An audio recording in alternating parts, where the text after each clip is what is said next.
இந்த வீடியோ எடுத்துங்க ஒரு 2-3 மாதம் இருக்கும். உங்கள் மைண்ட் வாஷ் எனக்கு புரியுது. அப்புறம் ஏன் அப்லோட் பண்ணுறீங்க அப்படின்னு கேட்கலாம். வீடியோ எவ்வளோ கஷ்டப்பட்டு எடுக்கிறோம், அதை ஏன் டெலீட் பண்ணுவானே. சரி, ஓகே, அதை அப்படியே போட்டு விடலான்னு சொல்லிட்டு பண்ணியாச்சு. இதுதான் எங்களோட குலதெய்வ கோவில். குத்துவிளக்கு பூஜை அப்போ எடுத்தது தாங்க. அதை அப்படியே சின்ன கிளிப்ஸ் வந்து ஆட் பண்ணியிருக்கேன். பொதுவாக குத்துவிளக்கு பூஜையில் வந்து போகலாமா வேண்டாமான்னு கன்ஃபியூஷனாக தான் இருந்துச்சு. சரி, இந்த வாய்ப்பு நம்ம அங்கே இருக்கும்போது யூஸ் பண்ணிக்கணும் அப்படின்ட்டு தாத்தாவை கூட்டிகிட்டு வந்திருந்தேன். ஏன்னா அப்போ வந்து தாத்தா வீட்டில் தான் இருந்தோம். தம்பி பார்த்தீங்களா எப்படி இருக்கான், அழகா முழு முழுன்னு இருக்கானா.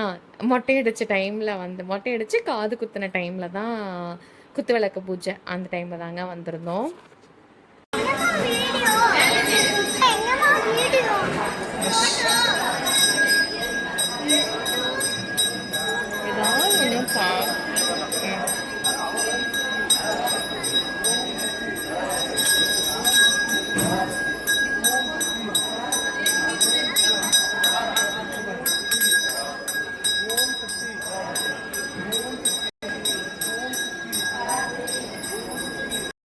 எனக்கு மேரேஜ் ஆனதுலேருந்து இதான் நான் ஃபஸ்ட் டைம் பண்ணுறேன். பிஃபோர் வந்து நான் பண்ணியிருக்கேன், எங்கள் ஊரில் பண்ணியிருக்கேன். பட் எங்களோட குலதெய்வ கோயிலில் இதான் நான் ஃபஸ்ட் டைம். எனக்கு ரொம்ப பிடிச்சிருந்ததுங்க. நல்லா நீட்டாக பண்ணியிருந்தாங்க. அதுக்கு ஒரு கிஃப்ட்டுமே நிறையா கொடுத்துருந்தாங்க, கீச்செயின் மாதிரி. அதுவும் எங்களோட குலதெய்வ கோவில் அந்த சாமி வந்து போட்டிருக்கோம். அதுக்கப்புறம் வந்து குங்குமச்சிமல் வைப்போம்ல, அதில் வந்து விநாயகர் வச்சுட்டு சூப்பராக இருந்துச்சு. அதுக்கப்புறம் நைட்டு வந்து கிளம்பி வீட்டுக்கே வந்துட்டோங்க. தாத்தா பாட்டி வீட்டில் தான் இருக்கோம். தாத்தா பாட்டியோட வீடு வந்து இப்படி தான் இருக்கும். ஓட்டு வீடு தான். ஒரு பெட்ரூமு, ஹாலு, கிச்சன் இருக்கும். ஹாலில் வந்து பார்த்திங்கன்னா தறி போட்டிருப்பாங்க. இது வந்து தாத்தா வந்து கட்டின வீடு. அதில் வந்து அம்மா இருந்து இப்போ நாங்கள்லாம் வந்து இருக்கிற அளவுக்கு ஆயிடுச்சு. ஸ்ட்ராங்காக இருக்குங்க. அப்போ இருக்கிற பில்டிங்கோட ஸ்ட்ராங்கெல்லாம் சத்தியமாக சொல்கிறேன், இப்போ கிடையவே கிடையாது. இந்த வீடியோவில் நீங்கள் பார்த்துருப்பீங்க, வேணால் பாருங்கள். அப்பப்போ கிளிப்ஸ் வந்து ஆட் பண்ணியிருப்பேன். செவுத்தில் வந்து ஒரு கீரல் எதுவுமே இருக்காதுங்க. அவ்வளோ நீட்டாக இருக்கும். நம்ம வந்து அந்த ஓட்டை பிரிச்சுட்டு மேலே ஏதாவது பண்ணிக்கலாம். ஆட்டை போட்டுட்டு நம்ம யூஸ் பண்ணுற மாதிரி கூட பண்ணிக்கலாம். அதுக்கெலாம் பயங்கரமாக செலவாகும். அதனால் நாங்கள் அதெல்லாம் பண்ணவே இல்லை. இப்போதைக்கு எப்படி இருக்குமோ அப்படி இருக்கட்டும் அப்படின்ட்டு. தண்ணி வந்து உள்ளே இருக்காது. நம்ம வந்து வெளியில் போய் பிடிச்சிட்டு வந்து தான் யூஸ் பண்ணணும். கிராமத்து சைடில் இருக்கிறவங்க எல்லாத்துக்குமே தெரியும், வீட்டுக்குள்ளே வந்து போர் இருக்காது அப்போல்லாம் அப்படின்னு சொல்லிட்டு. இப்போ வந்து போடலாம், பட் தாத்தா பாட்டி மட்டும்தானே, அப்புறம் பார்த்துக்கலாம் அப்படின்ட்டு எதுவுமே பண்ணலைங்க. அப்போதைக்கு எப்படி இருந்துச்சோ அதுவே தான் இப்போவும் இருக்குது. அந்த எனக்கு பின்னாடி ஒரு ஏணி தெரியுது பார்த்தீங்களா, அங்கே வந்து எப்படின்னா வருஷத்துக்கு ஒருக்க வீடு வந்து சுண்ணாம்பு அடிப்பாங்க. குலதெய்வ ஏதாவது ஒரு ஃபங்க்ஷன் வரும்ல, குலதெய்வ கோயில் ஃபங்க்ஷன், நம்ம ஊர் திருவிழா, ரொம்ப விசேஷமான திருவிழாலாம் வரும்ல. அப்போ வந்து எங்கள் ஊர் சீதேவி அம்மன் கோவில் திருவிழா அது வந்துச்சுன்னா போதுங்க, வீடு ஃபுல்லாக சுண்ணாம்பு அடிப்பாங்க. வீடு இருக்கிற பாத்திரத்தை ஃபுல்லாக கீழே இறக்கி எல்லாம் வாஷ் பண்ணி எடுத்து மேலே வைப்பாங்க. ரொம்ப கிராண்டாக இருக்கும். ஒரு 2 வீக்ஸுக்கே வந்து அந்த வேலை நடந்துகிட்டே இருக்கும். அப்போ வந்து ஒவ்வொரு வீட்டுக்கிட்ட போய் ஏணி கொடுங்க அப்படின்னு கேட்டால் ஒருத்தங்க நான் அடிக்கணும், நான் அடிச்சுட்டு தரேன், அப்புறம் இவங்க வாங்கிட்டு போயிருக்காங்க அப்படின்னு சொல்லுவாங்க. அதை வந்து தாத்தாவுக்கு பிடிக்கவே பிடிக்காது. யார்ட்டையும் போய் கேட்கக்கூடாது அப்படின்ற ஒரு மைண்ட் செட் இருக்கும். அதனால அந்த ஏணி வந்து வாங்கணும். இந்த ஏணி வந்து மேக்ஸிமம் நாங்கள் யூஸ் பண்ணதை விட நம்ம பக்கத்தில் சரௌண்டிங் எல்லாருமே வந்து அதிகமாக யூஸ் பண்ணியிருப்பாங்க. யார் கேட்டாலும் இல்லைன்னா கண்டிப்பாக சொல்ல மாட்டோம். எல்லாருமே கொடுத்துருவாங்க. ரிட்டர்ன் அவங்க எப்படி வாங்கிட்டு போனாங்களோ அதே மாதிரி திருப்பி நம்ம கொடுத்துருவாங்க.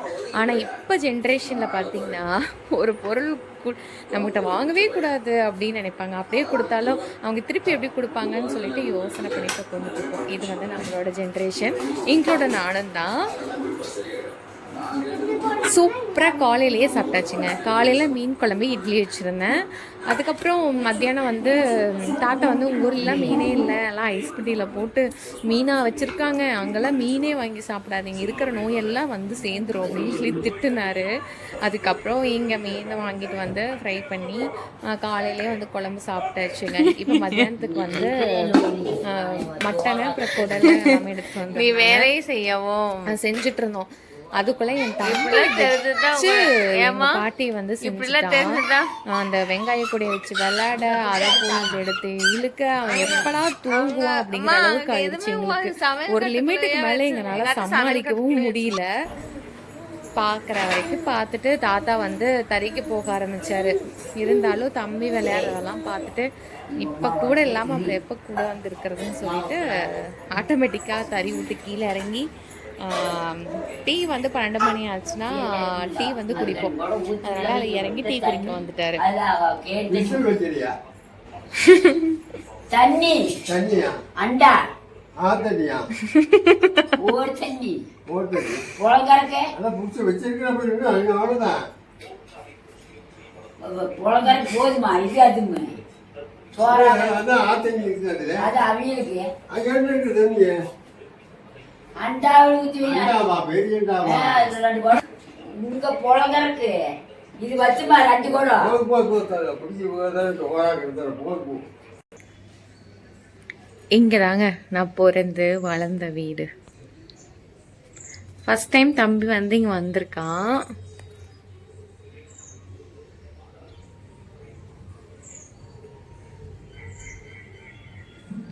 ஃபஸ்ட் டைம் இப்போ தாத்தா வந்து தறி நெய்கிறாங்க. நாங்கள் வந்து துண்டு தான் நெய்வோம். பெரிய துண்டு 30-60ன்னு சொல்லுவாங்க. அது வந்து வீடியோவில் காமிக்கிறேன் பாருங்கள். இது வந்து எனக்கு தெரிஞ்சதுலேருந்து இந்த துண்டு தான் நெசிட்ருக்காங்க. எங்கள் அப்பா குழந்தையிலேருந்தே அந்த தொழிலே அவங்களுக்கு அதுதான், நெசவு தான்.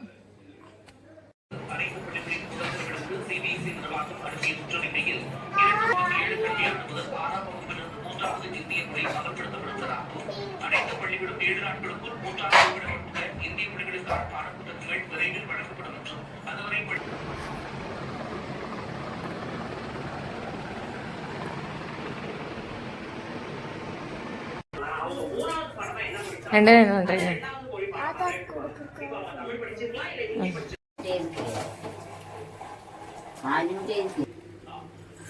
மிரட்டு. டேய் போய் வெங்காயம் பொடி போடு. தாய் நேரம் வெங்காயத்தை ஆறு பொடி போடுறது. நான் அடுப்பாய் பக்கத்து இங்கே பக்கத்து பருப்பு எழுதி பார்த்தேன். நிறைய சோறாக கொண்டு ரசம் வைங்கன்னு காய் வணக்கம் நான் வணக்குறேன்.